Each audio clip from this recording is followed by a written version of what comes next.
ನಮಗೆಲ್ಲ ತಿಳಿದ ಹಾಗೆ ಕೂಲ್ ಡ್ರಿಂಕ್ಸ್ ಜೊತೆಗೆ ಹಾಗೂ ಮದ್ಯಪಾನದ ಜೊತೆಗೆ ಅಥವಾ ಐಸ್ ಕ್ರೀಂಗಳನ್ನು ತಯಾರಿಸುವ ವೇಳೆ ಐಸ್ ಕ್ಯೂಬ್ಸ್ಗಳನ್ನು ಬಳಸುತ್ತಾರೆ.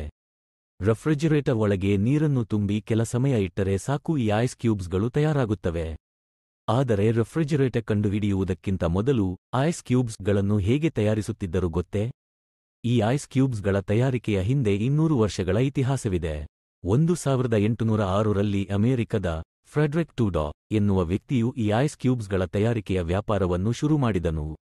ಇನ್ಸ್ಯುಲೇಟೆಡ್ ಬಾಕ್ಸಸ್ಗಳ ಒಳಗೆ ನೀರನ್ನು ಹಾಕಿ ಅವುಗಳನ್ನು ಐಸ್ ಕ್ಯೂಬ್ಸ್ಗಳಾಗಿ ಪರಿವರ್ತನೆ ಮಾಡಿ ಜಗತ್ತಿನೆಲ್ಲೆಡೆ ಸರಬರಾಜು ಮಾಡಲು ಶುರುಮಾಡಿದ ಈತನು ಆಗಿನ ಕಾಲಕ್ಕೆ ಸಾಕಷ್ಟು ಹಣ ಮಾಡಿದ್ದ. ಆದರೆ ವರ್ಷಗಳು ಕಳೆದಂತೆ ತಂತ್ರಜ್ಞಾನ ಬೆಳೆದು ರೆಫ್ರಿಜಿರೇಟರ್ ಆವಿಷ್ಕಾರವಾದ ಮೇಲೆ ಈತನ ವ್ಯಾಪಾರಕ್ಕೆ ಹೊಡೆತ ಬಿದ್ದಿತು. ಹೀಗೆ ಒಂದು ಇನ್ಸ್ಯುಲೇಷನ್ ಬಾಕ್ಸ್ನಿಂದ ಶುರುವಾದ ಈ ಐಸ್ ಕ್ಯೂಬ್ಸ್ಗಳ ಬಳಕೆಯು ಇಂದು ಪ್ರತಿಯೊಂದು ಮನೆಯಲ್ಲೂ ಇದೆ.